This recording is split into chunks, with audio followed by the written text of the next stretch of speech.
గౌరవ రాష్ట్ర ముఖ్యమంత్రి వర్యులు శ్రీ రేవంత్ రెడ్డి గారు, అలాగే ఉప ముఖ్యమంత్రి వర్యులు బట్టి విక్రమార్క గారు, అలాగే మరో మంత్రి ఉత్తమ్ కుమార్ రెడ్డి సార్, అలాగే కొండ సూరిక గారు, అలాగే పొంగులేటి శ్రీనివాస్ రెడ్డి సార్, అలాగే సీతక్క గారు and Gandra Satyanarayana Saab MLA గారు, అలాగే ప్రభుత్వ advisor Vem Narendra Reddy sir and ఆ తర్వాత coal belt MLA Sathupalli MLA Ragamayi గారు, అలాగే సత్యనారాయణ గారు, అలాగే కోరం కనకయ్య గారు, అలాగే పాయం వెంకటేశ్వరు గారు అండ్ మిగతా కోల్ బెల్ట్ ఎమ్మెల్యేలు, ప్రజాప్రతినిధులు, అధికారులు, సింగరేణి డైరెక్టర్సు ప్లస్ యూనియన్ నాయకులు జనప్రసాద్ గారు, సీతారామయ్య గారు, మిగతా నాయకులు ప్లస్ ఈ కార్యక్రమానికి విచ్చేసిన బ్యాంకర్లు, యూనియన్ బ్యాంక్ ఆఫ్ ఇండియా నుంచి సీజీఎం భాస్కర్ గారు, అలాగే హెచ్డిబిఎఫ్సి నుంచి వైస్ ప్రెసిడెంట్ తరుణ్ గారు, అలాగే ఎస్బీఐ నుంచి సీజీఎం రాజేష్ కుమార్ గారు ప్లస్ వారి టీం, అందరికీ స్వాగతం. సార్, ఈరోజు అత్యంత చారిత్రాత్మక దినం సార్. మనం ఏదైనా ఇన్సూరెన్స్ చేద్దామనుకుంటే చిన్నపాటి గ్రూప్ ఇన్సూరెన్సు చేద్దామన్నా ఒక 4-5 వేల రూపాయలు కట్టాలి. దాని కూడా సంవత్సరానికి దాని మీద ఇన్సూరెన్స్ ఒక 5 లక్షలు 6 లక్షల కంటే మించి ఉండదు. మొన్ననే ఒక బ్యాంకర్ వచ్చారు, 1 కోటి రూపాయల ఇన్సూరెన్స్ కట్టాలంటే ఏం చేయాలంటే మినిమం 20 వేల రూపాయలు ఉండాలి, దానికి 1 కోటి రూపాయల స్కీమ్ ఉంటుందన్నారు. అలాగని సింగరేణిలో 45 వేల మందికి 20 వేల రూపాయల చెప్పుకుంటే దాదాపుగా 90 కోట్ల రూపాయలు సంవత్సరానికి అవుతుంది.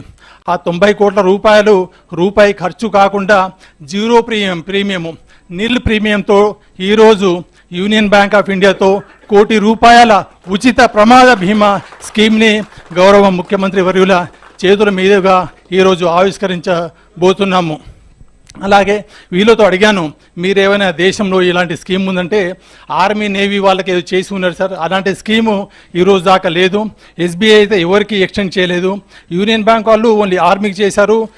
తర్వాత మనకు సెకండ్ సింగరేణి సార్, తర్వాత టీఎస్ఆర్టీసీ, హెచ్డిఎఫ్సి వాళ్ళు ఎవరు చేయలేదు. ఇంకో ముందడుగు ఏంటంటే సార్, మన దేశంలో అసంఘటిత రంగంలో దాదాపు 90% మంది పని చేస్తుంటారు. ఏదైనా కార్మికుడికి ఆ లేబర్కి ప్రమాదం జరిగితే 1 లక్ష రూపాయలు 5 లక్షల రూపాయల వరకు మనము పే చేస్తాము. ఇవన్నీ కల్లారా చూసాము. కొన్నిసార్లు మా దగ్గర ప్యూన్లు కానీ అవుట్సోర్స్లు పనిచేస్తే ఏదో వాళ్ళకు ప్రమాదం జరిగినప్పుడు వాళ్ళకి తలొక 5,000 2,000 చేసి 1 లక్ష రూపాయలు ఒకసారిగా 2 లక్షలు అందిస్తాము. అలా కాకుండా హెచ్డిఎఫ్సి వాళ్ళు ఈరోజు 40 లక్షల రూపాయలు కనుక వాళ్ళకు ఎక్స్టెండ్ చేస్తామని ముందుకు వచ్చారు సార్.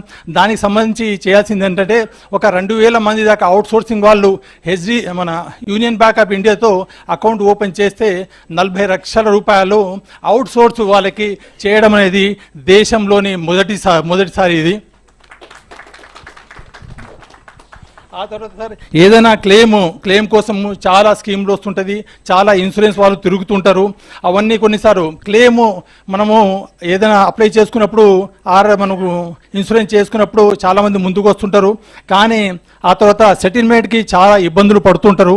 అలాంటి ఇబ్బందులు కలగొద్దని అందరి బ్యాంకర్లతో కూర్చొని మాట్లాడడం జరిగింది సార్. దీనికి ఒక ఇనిషియేటివ్ ఏంటంటే సార్, ఇది దాదాపుగా గనుల్లో ఏదైనా ప్రమాదం జరిగినప్పుడు చాలాసార్లు మన యూనియన్ వాళ్ళు కానీ మిగతా డిమాండ్ చేస్తుండే వాళ్ళు బైఠాయించడం అవన్నీ దాదాపుగా అందరికీ తెలిసిందే. అయితే యూనియన్ వాళ్ళు యాజమాన్యాన్ని అడగడము ఒక పక్కన పెడితే నేను నిజంగా 1 కోటి రూపాయలు ఎందుకు ఇవ్వద్దు అనేది ఆలోచించాను సార్. దీనికి సంబంధించి నేను యూనియన్ నాయకుని అయ్యాను. ఎవరికి? బ్యాంకర్లకి. మన దగ్గర వచ్చే బ్యాంకర్లకి మీరెందుకు 1 కోటి రూపాయలు ఇవ్వరు అనే క్వశ్చన్ స్టార్ట్ చేశాను సార్. దాని ద్వారా ఒకసారి బాంబే వెళ్ళి ఎస్బీఐ ఎండి గారిని కలిశాను. అరే, you are a consortium banker to SCCL, మీతోటి ఇంత ట్రాన్సాక్షన్ జరుగుతుంది అండ్ మీరంతా లీడ్ బ్యాంకర్లు ఉన్నారు, మాకెందుకు ఒక స్కీము ఇంట్రడ్యూస్ చేయరని వాళ్ళని క్వశ్చన్ చేయడం జరిగింది, రిక్వెస్ట్ చేయడం జరిగింది సార్. వాళ్ళు ఇమ్మీడియట్గా ఒక 40 లక్షల స్కీమ్ని ఇంట్రడ్యూస్ చేశారు. ఈ స్కీమ్ ద్వారా సార్ ఇప్పటికీ ఒక 25 ఫ్యామిలీస్ బెనిఫిట్ అయ్యారు. ఒక్కొక్కరి 40 లక్షలు 30 లక్షలు అట్లా ఇప్పటికే 7,33 లక్షలు మన కార్మికులకు అందించడం జరిగింది సార్. ఫర్దర్ ఒక 7 క్లెయిమ్స్ ఉన్నాయి. 7 క్లెయిమ్కి 3 కోట్లు వివిధ దశల్లో ఉన్నాయి. అవి కూడా చెల్లిస్తే 10 కోట్ల రూపాయలు ఒక ఫ్యామిలీకి వాళ్ళు ఏదంటే ఇదొకటి సార్, ఆర్థికంగా భరోసా కాకుండా సాంఘికంగా ఏదైనా ఫ్యామిలీలో ఒక మెంబర్ చనిపోతే చాలా బాధలు ఉంటుంది. ఇంకా అవుట్ సోర్సింగ్ వాళ్ళకు చెప్పుకుంటే అది తీరని బాధలు మనము చూసినాము. ఏంటంటే నేను కూడా సార్ ఇది ఏంటంటే ఒక ప్రేరణ ఎట్లా అంటే సార్ మా ఫ్యామిలీలో కూడా పెద్దనాలో చేసి మేము కూడా మౌనం నుంచి వాళ్ళందరూ కొన్నిసార్లు ఆత్మహత్య చేసుకోవడము అలా చనిపోవడం వల్ల చూసా వాళ్ళు పడే కష్టాలు. సో మన కార్మికులు కూడా పడవద్దు అనే కష్టంతో ఇవన్నీ ఆ తర్వాత ప్రభుత్వం వచ్చాక మరింతగా ఇన్వాల్వ్ అయ్యి ఈ బ్యాంకర్లతోటి ఇమ్మీడియట్గా వాళ్ళతో మాట్లాడడం జరిగింది.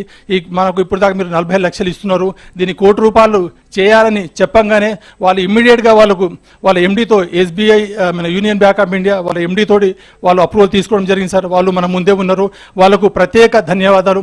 అలాగే SBI వాళ్ళు కూడా 60+60 కోటి మొత్తం బెనిఫిట్స్ వస్తే ₹1,60,00,000 దాకా ఎక్స్టెండ్ చేయడానికి వచ్చారు. అలాగే HDFC వాళ్ళు కూడా మామూలుగా రెగ్యులర్ వాళ్ళకైతే 50 లక్షలని, అవుట్ సోర్స్ వాళ్ళకి ₹30 లక్షల బెనిఫిట్ ఎక్స్టెండ్ చేయడానికి ముందుకు వచ్చారు సార్. ఈ స్కీము మీ సమక్షంలో ఈరోజు ఈ MOUని ఎక్స్టెండ్ చేయబోతున్నాం సార్. ఈ అవకాశం ఇచ్చిన ముఖ్యమంత్రి వర్యులకి, వారి మంత్రిమండలి సహచరులకి, కోల్బెట్ ఎమ్మెల్యేకి, ప్రజాప్రతినిధులకి, చీఫ్ సెక్రటరీ గారికి, అలాగే మాణిక్రాజ్ సార్కి, ఇతర ఉన్నతాధికారులకి నా యొక్క ప్రత్యేక ధన్యవాదాలు. Thank you so much sir.